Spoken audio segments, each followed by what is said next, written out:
Frankenstein, or the Modern Prometheus, by Mary Wollstonecraft Godwin Shelley.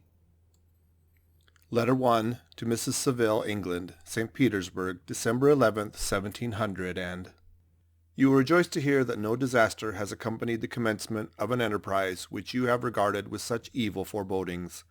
I arrived here yesterday, and my first task is to assure my dear sister of my welfare and increasing confidence in the success of my undertaking. I am already far north of London, and as I walk in the streets of Petersburg, I feel a cold northern breeze play upon my cheeks, which braces my nerves and fills me with delight. Do you understand this feeling? This breeze, which has traveled from the region toward which I am advancing, gives me a foretaste of those icy climes. Inspirited by this wind of promise, my daydreams become more fervent and vivid. I try in vain to be persuaded that the pole is the seat of frost and desolation. It ever presents itself to my imagination as the region of beauty and delight. There, Margaret, the sun is forever visible, its broad disk just skirting the horizon and diffusing a perpetual splendor. There, for with your leave, my sister, I will put some trust in preceding navigators. There snow and frost are banished, and sailing over a calm sea, we may be wafted to a land, surpassing in wonder and in beauty every region hitherto discovered on the habitable globe. Its productions and features may be without example, as the phenomena of the heavenly bodies undoubtedly are in those undiscovered solitudes. What may not be expected in a country of eternal light? I may there discover the wondrous power which attracts the needle, and may regulate 1,000 celestial observations that require only this voyage to render their seeming eccentricities consistent forever. I shall satiate my ardent curiosity with the sight of a part of the world never before visited, and may tread a land never before imprinted by the foot of man. These are my enticements, and they are sufficient to conquer all fear of danger or death, and to induce me to commence this laborious voyage with the joy a child feels when he embarks in a little boat with his holiday mates on an expedition of discovery up his native river. But supposing all these conjectures to be false, you cannot contest the inestimable benefit which I shall confer on all mankind to the last generation, by discovering a passage near the pole to those countries, to reach which at present so many months are requisite, or by ascertaining the secret of the magnet, which, if at all possible, can only be effected by an undertaking such as mine. These reflections have dispelled the agitation with which I began my letter, and I feel my heart glow with an enthusiasm which elevates me to heaven, for nothing contributes so much to tranquilize the mind as a steady purpose, a point on which the soul may fix its intellectual eye. This expedition has been the favorite dream of my early years. I have read with ardor the accounts of the various voyages which have been made in the prospect of arriving at the northern Pacific Ocean through the seas which surround the pole. You may remember that a history of all the voyages made for purposes of discovery composed the whole of our good Uncle Thomas's library. My education was neglected, yet I was passionately fond of reading.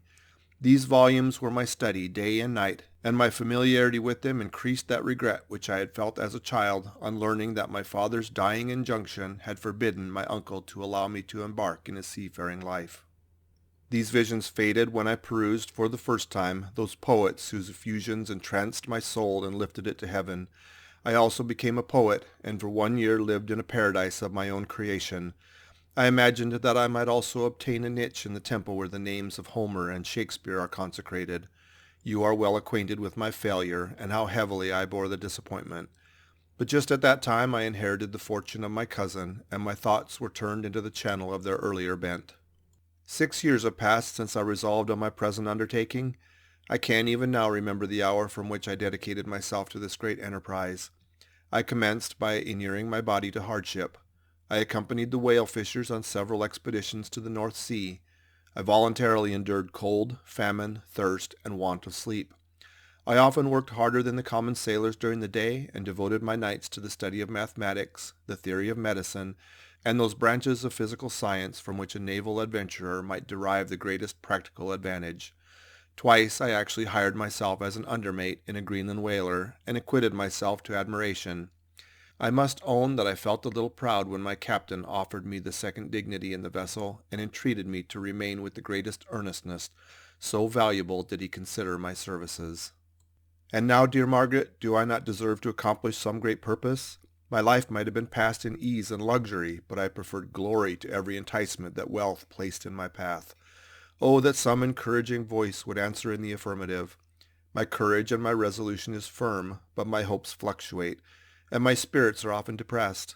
I am about to proceed on a long and difficult voyage, the emergencies of which will demand all my fortitude. I am required not only to raise the spirits of others, but sometimes to sustain my own when theirs are failing. This is the most favorable period for traveling in Russia. They fly quickly over the snow in their sledges. The motion is pleasant, and in my opinion far more agreeable than that of an English stagecoach. The cold is not excessive if you are wrapped in furs, a dress which I have already adopted. For there is a great difference between walking the deck and remaining seated motionless for hours when no exercise prevents the blood from actually freezing in your veins. I have no ambition to lose my life on the post road between St. Petersburg and Archangel. I shall depart for the latter town in a fortnight or 3 weeks, and my intention is to hire a ship there, which can easily be done by paying the insurance for the owner, and to engage as many sailors as I think necessary among those who are accustomed to the whale fishing. I do not intend to sail until the month of June. And when shall I return? Ah, dear sister, how can I answer this question? If I succeed, many, many months, perhaps years, will pass before you and I may meet. If I fail, you will see me again soon, or never. Farewell, my dear, excellent Margaret. Heaven shower down blessings on you, and save me that I may again and again testify my gratitude for all your love and kindness. Your affectionate brother, R. Walton. End of Letter 1.